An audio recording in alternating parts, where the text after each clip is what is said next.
tarde a todos. É com imensa alegria e satisfação que eu estou aqui fazendo parte, participando ativamente desse primeiro simpósio de linguística textual. Que muitos outros venham por aí, porque é um marco em termos do empreendimento, de marcar bem assim, o papel da linguística no cenário nacional, no cenário internacional também. Então, gostaria de agradecer o convite, a confiança, agradeço à comissão então, organizadora. É muito bom fazer parte então, aqui desta mesa, junto com colegas que eu conheço já há algum tempo, como a Geralda, e outros colegas que eu passei então, a conhecer, Lívia, a professora Elisângela, então muito obrigada. E a minha fala, então, para hoje a nossa discussão, eu trouxe um pouco do que eu ando pensando, do que eu ando fazendo, e um pouco também do que eu já fiz dentro da proposta então, do simpósio, sobre referenciação, e eu elegi então como material de análise produções de textos em mídias sociais. Especificamente, então, eu trouxe um recorte hoje de uma escrita então, produzida no Facebook, e por que essa preocupação com textos, com esses textos que circulam nas mídias sociais. Porque eu acho que a gente precisa investir mais, fazer mais investigação em relação a esse tipo de produção, pelo caráter que tem, em termos de... É uma produção que envolve muitas pessoas, é uma produção que se dá de forma hipertextualizada, e isso precisa, então, ser considerado do ponto de vista dos textos que se constituem de forma múltipla. São textos abertos, textos múltiplos, textos em constante movimento de expansão. Eu gosto muito de uma fala do pesquisador Tom Chatfield, sobre a importância das mídias sociais na nossa vida, o quanto isso interfere, o quanto isso vem mudando a nossa forma de interagir, a nossa forma de comunicar, a nossa forma de fazer as coisas, a nossa forma de atuar no mundo. Nos diz ele, precisamos reconhecer que o que importa, acima de tudo, não são os dispositivos individuais que utilizamos, mas as experiências humanas que esses dispositivos são capazes de criar. As mídias digitais são tecnologias da mente e da experiência. Então, pensando nessas experiências que nós temos, que nós observamos, que possibilitam, então, a nossa análise, eu fiz um recorte e, recentemente, eu vi uma reportagem na Folha de São Paulo sobre coletivos no Facebook, que põe, então, em evidência como os jovens de 16 anos do ensino médio vêm discutindo a questão do gênero, por exemplo. Né? Então,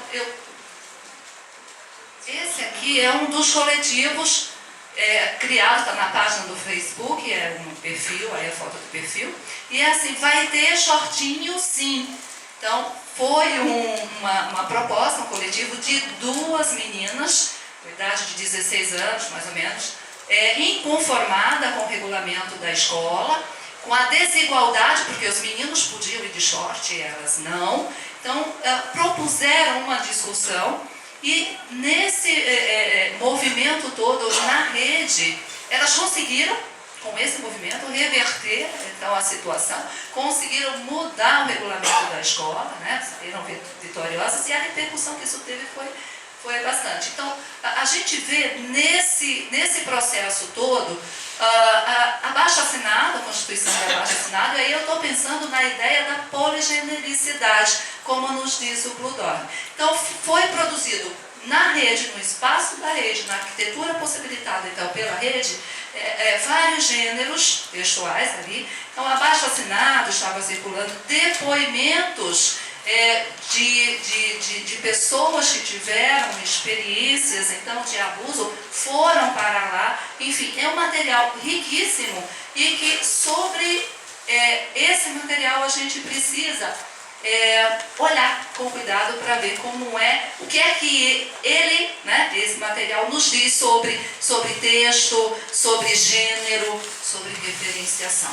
Então, esse é um dos, mas tem outro também, né? Tem esse aqui, ó, que é o coletivo Minas Mobilizadas. O primeiro foram de alunos da escola, do Colégio Etapa. Esse aqui é da escola Mobile. Então, elas recuperam um pouco o histórico do triângulo, que era, então, usado para marcar as mulheres no campo de concentração que não obedeciam, que se recusavam a obedecer, então, as ordens, etc., dadas.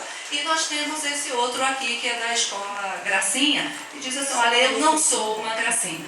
Né? Então, do ponto de não sou uma gracinha, fora unha, não, então, a isso, etc. e tal, enfim.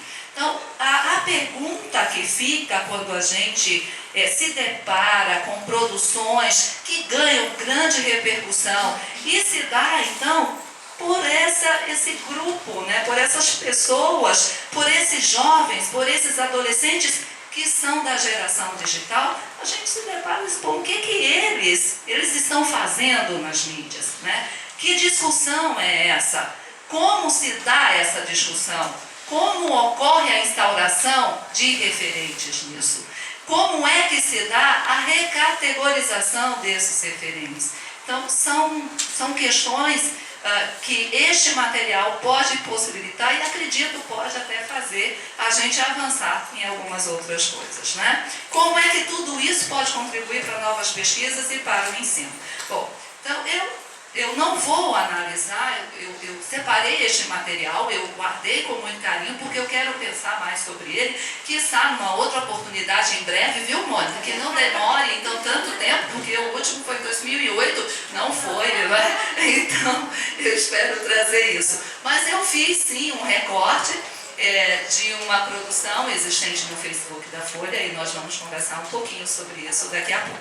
Mas antes, eu gostaria, então, de dizer por onde é que vai o meu pensamento, né? Então, como é que a referenciação contribui para a formação de relações locais, para a construção de representações globais em textos produzidos nas mídias sociais, leia-se no Facebook. E aí eu divido a minha fala em dois momentos. No primeiro momento, eu faço, então, algumas considerações breves, rápidas, mas acredito necessárias para situar bem assim, até o meu trajeto em relação, então, ao estudo do tema. Considerações sobre os estudos da referenciação no quadro da linguística textual no Brasil e considerações sobre o texto nas mídias sociais. Então, o que nós temos? Os estudos sobre a referenciação como atividade de construção e reconstrução de referentes no plano discursivo ganharam repercussão no Brasil inicialmente com as pesquisas realizadas por Koch e Marcuse, todos nós sabemos disso, respaldadas no quadro das investigações feitas por pesquisadores como Monari de Bois, Concha Poderosa, Francis, etc. A discussão sobre o fenômeno referencial pôs em evidência aspectos relacionados a esse processo, como categorização e recategorização, entendidas como operações na produção discursiva, concebidas na produção discursiva em relação, então, às estratégias de ativação e reativação, respectivamente. A questão da anaforização como um processo concebido para além da ideia de correferencialidade, o entendimento que propiciou a discussão sobre anáfora indireta e uma tipologia que foi, então, desenhada por Marcuse. Nós temos também, em relação a esses estudos, a consideração, então, a multifuncionalidade das expressões referenciais, do ponto de vista, então, do que se tem em termos das funções, ativar, reativar, rotular, encapsular, rotular, organizar o texto, orientar argumentativamente. Então, foram estudos que ganharam então bastante repercussão, e o tratamento das expressões referenciais em consideração aos gêneros textuais, suas características e funcionalidade. O que nós temos em relação então ao cenário brasileiro, quando se pensa em estudos da referenciação, nós temos muitas pesquisas, mestrado, doutorado, nós temos muitos artigos, muitas publicações e obras de relevância e de referência hoje, que servem para a gente dizer.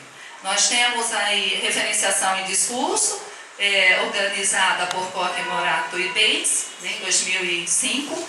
A obra Texto e Discurso sob múltiplos olhares, referenciação e outros domínios discursivos, que foi organizada por Cavalcanti. Agora eu estou pensando no que ela falou. Cavalcanti e outros, né? A obra Referenciação sobre coisas ditas e não ditas, da Cavalcanti, né? E Referenciação, Teoria e Prática, recentemente então lançada. Ah, não, essa não, é a outra mais embaixo. Referenciação, Teoria e Prática, que foi organizada por Cavalcanti e Lima, né? Do ponto de vista, são algumas obras, eu falo, que servem para a gente assim, de grande referência pela importância, e nós temos aqui um bom número desenvolvido no âmbito do grupo de pesquisa Protexto. Veja a colaboração que você dá, e agora eu vou me dirigir à Mônica, minha querida amiga.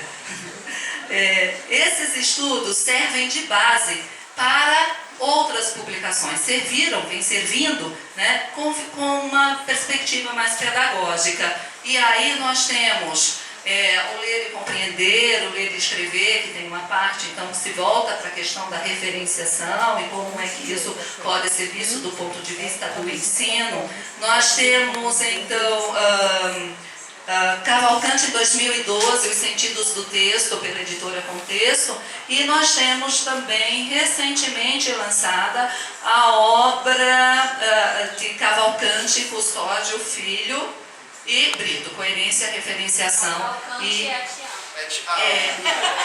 mas olha, Valdinar, Custódio Filho e Marisa Brito, aqui, que está aqui, eu acho melhor, tá bom?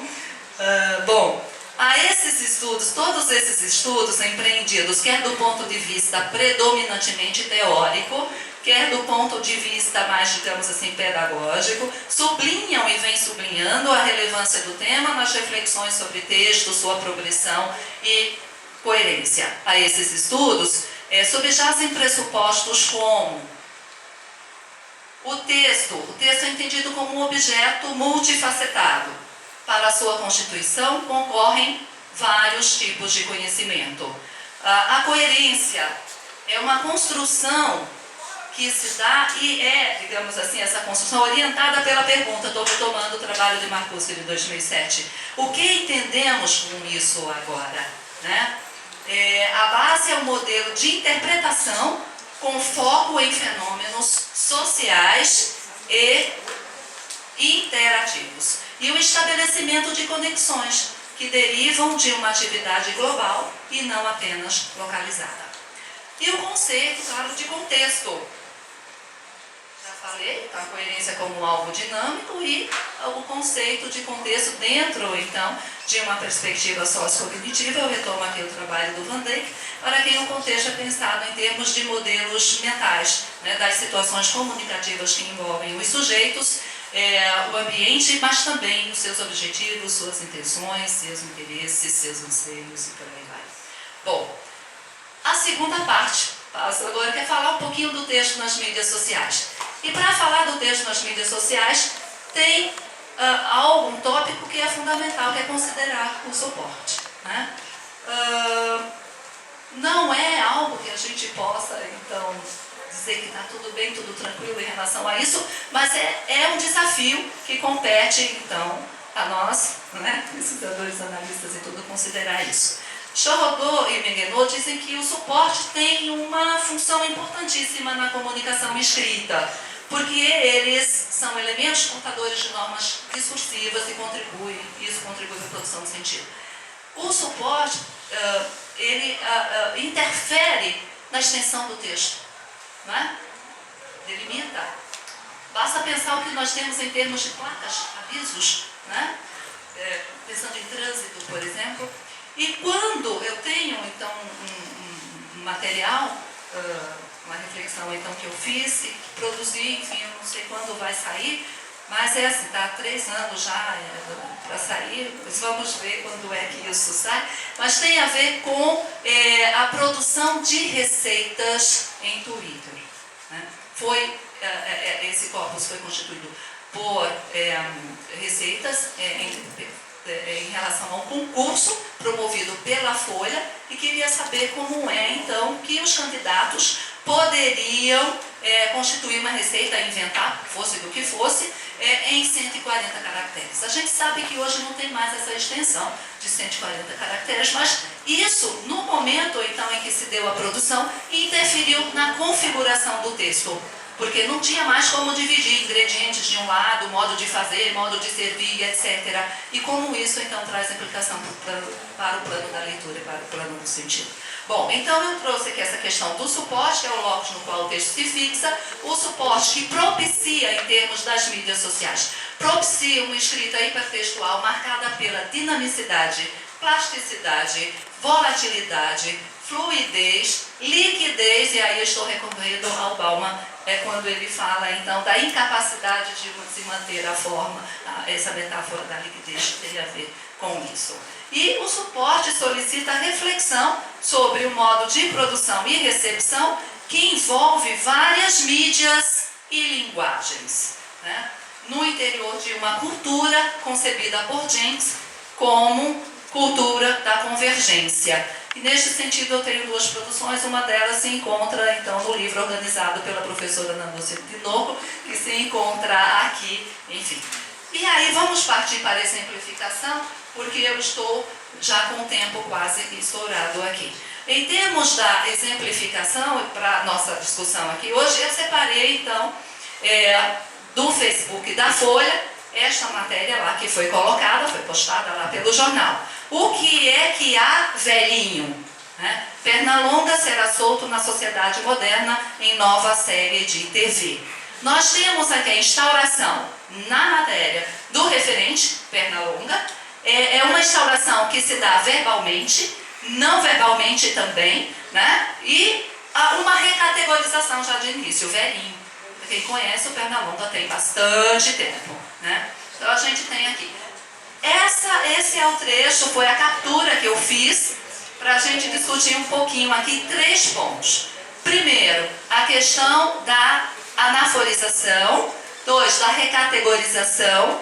3, da instauração de novos objetos de discurso no texto, motivada essa instauração pelo curso da discussão ou então que não tem nada a ver com a discussão, né? Então, acho que eu preciso ler para que depois eu possa correr em termos das considerações que eu fiz. Então, aqui tem assim, primeiro comentário. Espero que não seja afetado pelo politicamente correto. Queremos ver ele ferrando com Patolino, Gaguinho e todo o resto. Haha. Ele é tão politicamente correto e tão irreverente que logo de cara seria perseguido pelos movimentos sociais e em 2 dias já teria sido preso por ter violado algum dogma do politicamente correto na nossa Chatolândia. Esses clássicos, quando atualizados, o comentário 3, fica uma verdadeira decepção. Foi assim com o Pica-Pau, Pato Donald, Mickey e agora o Pernalonga. Mais um tédio sem criatividade.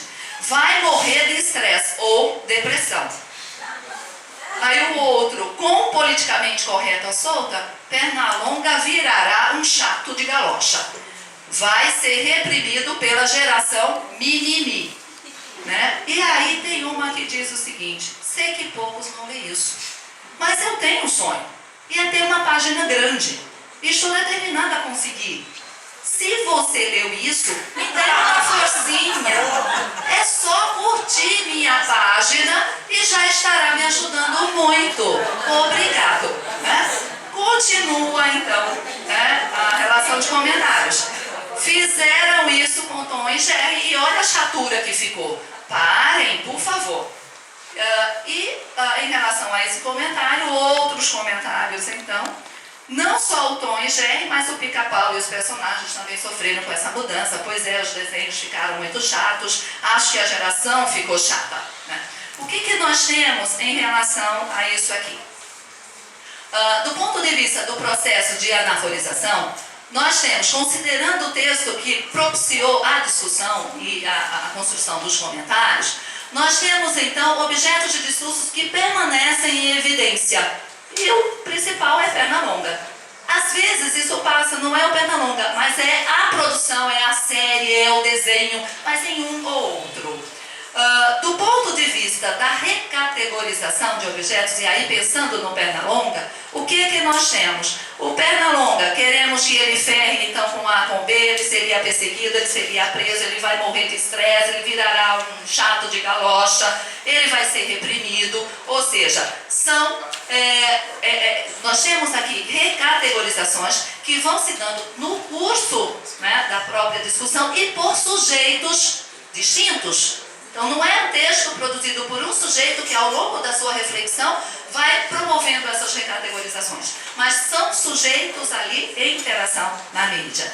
E essas predicações, perdão, essas recategorizações, elas se situam no plano da suposição e apontam para a orientação argumentativa, para uma dada orientação argumentativa, que é não a atualização do desenho, que é não ao politicamente correto, né?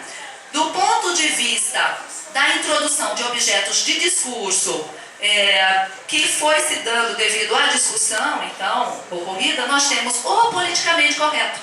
No dado momento isso aparece como objeto, né, instaurado ali. A geração mimimi, a nova chatolândia, a chatura, papapá, que são objetos situados, instaurados no texto e situados no plano do conhecimento compartilhado, né? De uma base, então, ali dita como comum. E, do ponto de vista da instauração de objetos do discurso não motivados, aí nós temos aqui esse comentário 7, que é esse sonho, não é, dessa moça que quer uma página grande, e etc., e pede a nossa forcinha.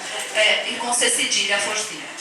Então a gente vê, do ponto de vista desses objetos, aqui nós temos instauração de novos objetos do discurso que não obedece, digamos assim, àquilo, não tem observância em relação àquilo que vem sendo discutido, ao tópico e etc.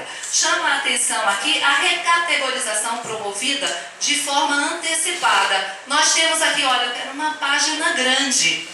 É uma recategorização antecipada, porque a moça tem uma página, mas ela quer que a gente curta bastante a página dela, para essa página se tornar grande, né? Na linha do que colocou ontem aqui para a gente o professor Valdinar. Essa recategorização não se dá, então, no plano linear, tão somente, enfim, às vezes nem se manifesta mesmo verbalmente no texto. Mas aqui, no caso, a gente tem isso de forma antecipada. E aí, para finalizar, eu levantei alguns pontos. Em relação a essa rápida apresentação, nós vemos então como esses aspectos levantados apontam para como se dá em um texto que é múltiplo, em um texto que é aberto, é um texto que vai sendo remodelado minuto a minuto, né? A instauração e o gerenciamento de objetos de discurso, envolvendo um número indeterminado de participantes, de pessoas. Essas pessoas atuam colaborativamente nessa tarefa e, ao fazê-lo, indicam atenção a aspectos contextuais. Mesmo aquela que fez referência ao sonho, colocou isso e trouxe isso para a gente, ela está ciente da digressão, né, cometida. Então, fazê-lo indica atenção a aspectos contextuais e aos sentidos em todos que são produzidos em todo o movimento do texto, em toda a expansão do texto. Esses aspectos apontam para a importância dos estudos da referenciação para a escrita, para a leitura, não só, mas também, e aí eu vou puxar para o ensino, para o entendimento do texto. Como diz a Koch, para desvendar os segredos do texto. Eu não poderia terminar sem então fazer uma citação. Eu acho que essa é muito feliz, e dizer que ela ficaria muito feliz de estar aqui conosco hoje e mandou aí uma mensagem, um grande beijo para todos vocês. Então, assim, é essa a minha contribuição para a discussão que nós podemos então ter. Se não aqui, depois, pode ser pelo Facebook, pelo WhatsApp e etc. Muito obrigada.